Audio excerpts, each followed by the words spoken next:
দেখছেন কালকে প্যানেলটা রেডি হয়ে দেখিয়েছিলাম। তো দেখছি এটা একটা ভিএফডি ইউজ করেছি আমরা, আর এখানে আমরা ট্রান্সফর্মার ইউজ করেছি। এই তো এটা মেন কন্ট্যাক্টর, এর থ্রু সমস্ত পাওয়ারটা যাবে। দেখো খুবই ইজি ব্যাপার, কেউ যদি না করে থাকো দেখে নিই ভিডিওটা। এটা কন্ট্রোলারের ওয়ারিং ডায়াগ্রামটা এটা আছে, দেখতে পাচ্ছ ওখানে লেখা আছে up down, east West, south north, ঠিক আছে। আর যেটা মেন কমান্ড লেখা আছে রেড, এটা হচ্ছে আপনার এটা মেন কন্ট্রোলটা অন করবে। যেহেতু বাকি মোটরগুলো রিভার্স ফরওয়ার্ড ঘুরবে, তার জন্য আপেরটা ডাউনের কন্ট্যাক্টরে এনসি হয়ে নিয়ে যাবে, আর ডাউনেরটা আপের কন্ট্যাক্টরে এনসি হয়ে কয়েলে দেবে। হ্যাঁ আমরা দিয়েছি, ঠিক আছে।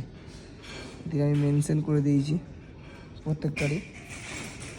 এখানে দেখানো আছে যেটা আমরা এই যে নর্থেরটা আছে, নর্থেরটা এই যে এই সাউথের কন্ট্রাক্টরের এনসি ঘুরিয়ে দিয়েছি, আর সাউথেরটা নর্থের কন্ট্রাক্টরের এনসি ঘুরিয়ে দিয়েছি, ঠিক আছে। সিম্পল কানেকশন, খুব একটা বিরাট ব্যাপার তা কিছু নয়। তা লাইক কমেন্ট অবশ্যই করবেন। এটা ভিএফডি থেকে পাওয়ার বলে আমরা আর্থিংটা দিয়েছি, ডাইরেক্ট ভিএফডি আর্থিং। ওকে, আজ আমরা টেস্টিং করছি প্যানেলটা, টেস্টিং হয়ে গেলে আমরা এটা ভরে দেবো। P105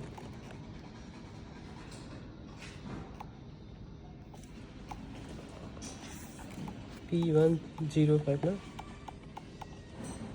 सर, P105 पे तो आ रहा है आपका रैंप अप DBR ऑन, है ना।